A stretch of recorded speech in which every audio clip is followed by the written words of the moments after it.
এই বিরাট সৌরজগতে আমাদের পৃথিবী নিজেই এক বিস্ময়। এখনো পর্যন্ত পৃথিবীর মতো আর কোনো গ্রহ পাওয়া যায়নি যা প্রাণকে ধারণ করতে পারে। পৃথিবীর জন্মলগ্ন থেকে আজ পর্যন্ত ইতিহাসের খাতায় লেখা রয়েছে অজস্র বিস্ময়। মানুষ যেদিন থেকে তার সভ্যতার উন্নতি ঘটিয়েছে সেদিন থেকেই ইতিহাসকে সংরক্ষণও করেছে। পৃথিবীতে গড়ে ওঠা অজস্র সম্পদ থেকে মানুষই বেছে নিয়েছে সেরা আশ্চর্যের বিষয়গুলিকে। ঐতিহাসিক হেরোডোটাস এবং সাইরিনের শিক্ষাবিদ ক্যালমাকাস আলেকজান্দ্রিয়ার প্রদর্শনশালায় বিশ্বের 7টি আশ্চর্যের একটি তালিকা প্রস্তুত করেন, কিন্তু সেটির উল্লেখ ব্যতীত তাদের প্রকৃত লিপিটির সংরক্ষণ সম্ভব হয়নি। এই তালিকাকেই পৃথিবীর সপ্তাশ্চর্যের প্রথম তালিকা বলে ধরা হয়। এরপর আরো তালিকা তৈরি হয়েছে, এসেছে আলাদা আলাদা ভাগের ভিন্ন ভিন্ন তালিকা, যেমন প্রাকৃতিক, কৃত্রিম, শিল্পজগৎ, ভ্রমণ বিষয়ক আশ্চর্যের তালিকা। আমরা এনবিটিভি ওয়ান্ডার সিরিজের মাধ্যমে এই সকল আশ্চর্যের কথা জানাবো আপনাদের। আজ আপনাদের জন্য এই পর্বে রইল ঐতিহাসিক হেরোডোটাসের প্রস্তুত করা সপ্তাশ্চর্যের তালিকার খুঁটিনাটি। গিজার মহাপিরামিড। গিজার মহাপিরামিড বা খুফুর পিরামিড গিজার গোরস্থানের 3টি পিরামিডের মধ্যে সবচাইতে পুরাতন এবং বড়। এটি বর্তমানে মিশরের এল গিজা নামক স্থানের কাছে অবস্থিত। 140 মিটার উঁচু পিরামিডে 3টি প্রধান প্রকোষ্ঠ রয়েছে। এর গ্র্যান্ড গ্যালারির দৈর্ঘ্য 47 মিটার, উচ্চতায় 8 মিটার। বিজ্ঞানীরা পিরামিডটির ভিতরে একটি বড় শূন্যস্থানের সন্ধান পেয়েছেন। এটি তৈরি হয়েছিল খ্রিস্টপূর্ব প্রায় 5000 বছর আগে। এর উচ্চতা প্রায় 481 ফুট। এটি 755 বর্গফুট জমির উপর স্থাপিত। এটি তৈরি করতে সময় লেগেছিল প্রায় 20 বছর এবং শ্রমিক ছিল আনুমানিক 1 লাখ। পিরামিডটি তৈরি করা হয়েছিল বিশাল বিশাল পাথরের খণ্ড দিয়ে। পাথর খণ্ডের এক একটির ওজন ছিল প্রায় 60 টন আর দৈর্ঘ্য ছিল 30 থেকে 40 ফুটের মতো। এগুলো সংগ্রহ করা হয়েছিল দূর দূরান্তের পাহাড় থেকে।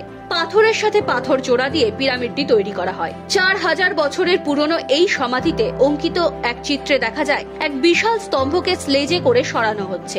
অনেক মানুষ রশি দিয়ে সেই স্লেজ টেনে নিচ্ছেন আর তাদের মধ্যে একজন পাত্র থেকে জল ঢালছে বালির উপরে। এতে ঘর্ষণ প্রায় অর্ধেক হয়ে যায়। এভাবেই নিয়ে যাওয়া হয়েছিল 2.5 টন ওজনের এক একটা ব্লক। সেই ইতিহাসই খোদিত রয়েছে এই পিরামিডের গায়ে। ব্যাবিলনের শূন্য বা ঝুলন্ত উদ্যান। ব্যাবিলনের শূন্য উদ্যান বা ঝুলন্ত বাগান ইরাকের ইউফ্রেটিস নদীর তীরে খ্রিস্টপূর্ব 600 অব্দে নির্মিত হয়। সম্রাট নেবুকাডনেজার সম্রাজ্ঞীর প্রেরণায় এটি নির্মাণ করেন। প্রথমে নির্মাণ করা হয় বিশাল এক ভিত, যার আয়তন ছিল 800 বর্গফুট। ভিতটিকে স্থাপন করা হয় তৎকালীন সম্রাটের খাস উপাসনালয়ের সুবিস্তৃত ছাদে। ভিত্তি স্থাপন করার পর মাটি থেকে এর উচ্চতা দাঁড়িয়েছিল 80 ফুট। এই ভিত্তির উপরেই নির্মিত হয়েছিল বিশ্বের সর্ববৃহৎ এবং বিস্ময়কর পুষ্প বাগান। 4000 শ্রমিক রাত দিন পরিশ্রম করে তৈরি করেছিলেন এই বাগান। বাগান পরিচর্যার কাজে নিয়োজিত ছিল 1050 জন মালি। 5 থেকে 6000 প্রকার ফুলের চারা রোপণ করা হয়েছিল এই ঝুলন্ত বাগানে। 80 ফুট উঁচুতে অবস্থিত বাগানের সুউচ্চ ধাপগুলিতে নদী থেকে জল ওঠানো হতো মোটা পেঁচানো নলের সাহায্যে। 514 খ্রিস্টাব্দে পার্শ্ববর্তী পারস্য রাজ্যের সাথে এক ভয়াবহ রক্তক্ষয়ী যুদ্ধে এই সুন্দর উদ্যানটি সম্পূর্ণরূপে ধ্বংস হয়ে যায়। অলিম্পিয়ার জিউসের মূর্তি। জিউসের মূর্তি পৃথিবীর প্রাচীন সপ্তাশ্চর্যের মধ্যে একটি। ফিডিয়াস খ্রিস্টপূর্ব 435 অব্দে মূর্তির নকশা তৈরি করেন। যে দ্বীপের উপর এই মূর্তিটি প্রতিষ্ঠিত হয়েছিল তার পুরোটা জুড়ে এর ভিত্তি তৈরি করা হয়েছিল। এটি ছিল 42 ফুট উঁচু এবং 6 ফুট ব্যাসার্ধের।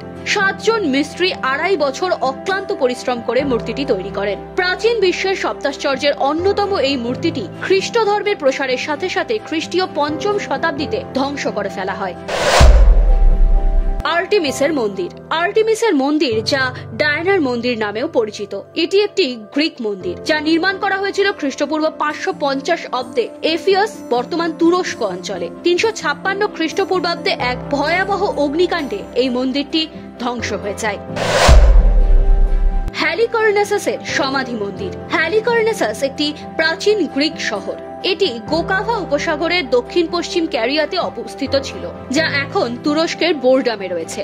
শহরটি হ্যালিকর্নেসাসের সমাধির জন্য বিখ্যাত, যা মৌসালাসের সমাধি নামেও পরিচিত, যার থেকে মৌসোলিয়াম শব্দের উৎপত্তি। 353 থেকে 350 খ্রিস্টপূর্বাব্দের মধ্যে নির্মিত সমাধিটি প্রাচীন বিশ্বের 7টি আশ্চর্যের মধ্যে একটি।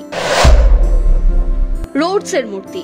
ইজিয়ান সাগরে অবস্থিত সর্ববৃহৎ দ্বীপটির নাম রোডস। খ্রিস্টপূর্ব 280 অব্দে এই দ্বীপে নির্মিত হয় গ্রিক সূর্য দেবতা কলোসাসের এক বিশাল মূর্তি। এতে সময় লাগে 12 বছর।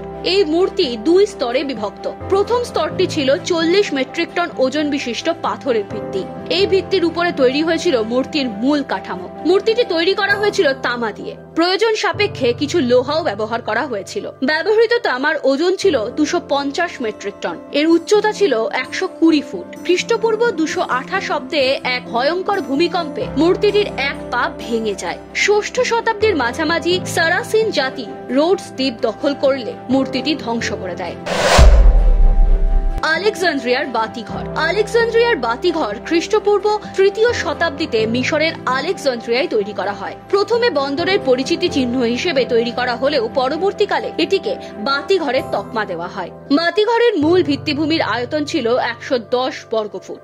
উচ্চতা ছিল 450 ফুট। মূল দেহের গোটা শরীরে একটা পেঁচানো সিঁড়ি ছিল।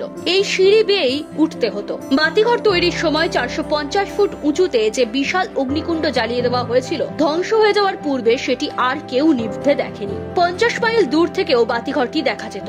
956 খ্রিস্টাব্দ থেকে 1323 খ্রিস্টাব্দ পর্যন্ত 3 বার ভূমিকম্পের শিকার হয়েছে বাতিঘরটি। 1400 শতকে প্রবল ভূমিকম্পের ফলে বাতিঘরটি ভেঙে পড়ে।